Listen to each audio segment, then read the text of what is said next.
Viele Anlegerinnen und Anleger neigen dazu, in das zu investieren, was sie gut kennen und was ihnen vertraut ist. Das ist der sogenannte Home Bias und über das reden wir heute.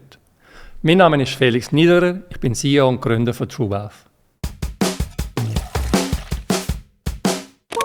Home Bias nennt sich die Übergewichtung von Aktien aus dem eigenen Land. Ein rein inländisches Anlageportfolio kann zwar durchaus seinen Charme haben, es bedeutet aber auch gleichzeitig, auf Renditechancen in anderen Ländern zu verzichten. Privatanleger in der Schweiz investieren typischerweise in Schweizer Aktien. Der Home Bias ist nicht nur bei Privatinvestoren zu beobachten, sondern auch bei Fondsmanagern und institutionellen Anlegern bei Vorsorgeeinrichtungen. So ist der Anteil von Schweizer Aktien am gesamten Aktienexposure bei Pensionskassen in der Schweiz rund 40%. Wenn Pensionskassen ihr Aktienengagement komplett ohne geografische Präferenz global ausrichten würden, dann wäre der Anteil von Schweizer Aktien im Portfolio nur etwa bei 2%. Das ist nämlich das Gewicht von Schweizer Aktien im MSCI All Country World Index. Das ist aber ein Phänomen, das man nicht nur in der Schweiz sieht. In jedem Land ist die Präferenz für den heimischen Aktienmarkt sehr ausprägt. Aber was ist der Grund für den Home Bias? Es gibt einen psychologischen und einen technischen Grund. Der wichtigste Faktor ist wohl die Vertrautheit. Die grosse Mehrheit der Anleger fühlt sich wohler, wenn sie in Unternehmen investiert, wo sie besser kennen. Und meistens sind uns Unternehmen im eigenen Land vertrauter. Oder wir haben das Gefühl, wir verstehen sie besser. Aber auch die Loyalität zum eigenen Wirtschaftsraum kann eine Rolle spielen, weil Anleger vielleicht einheimische Unternehmen unterstützen wollen. Der zweite Grund ist eher technischer Natur. Investitionen in ausländische Aktien sind zwangsläufig mit einem Währungsrisiko verbunden.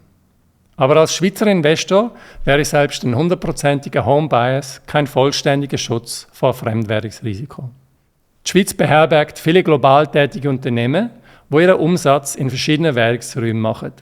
Beispielsweise kommt bei Nestlé, Roche und Novartis 95% vom Umsatz aus dem Ausland.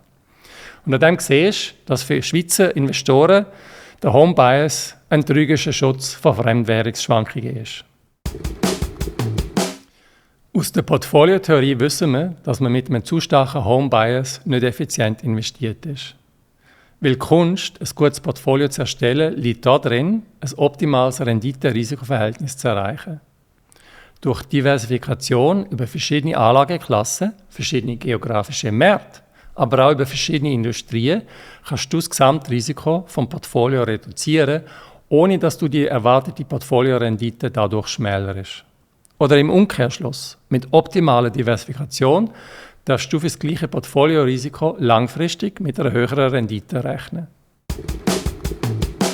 Die Schweiz ist wirtschaftlich global sehr stark vernetzt. Das sieht man beispielsweise am SMI. Die meisten von den 20 Unternehmen im Index haben zwar ihren Sitz in der Schweiz, sind aber global tätig.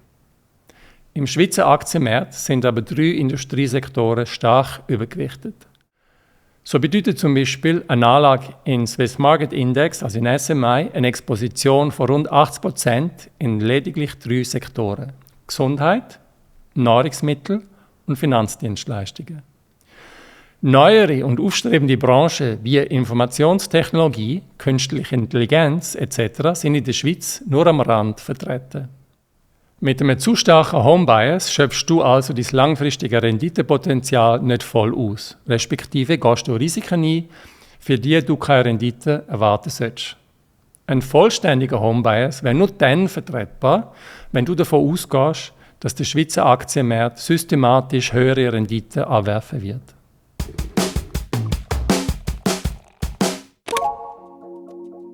Wie investierst du?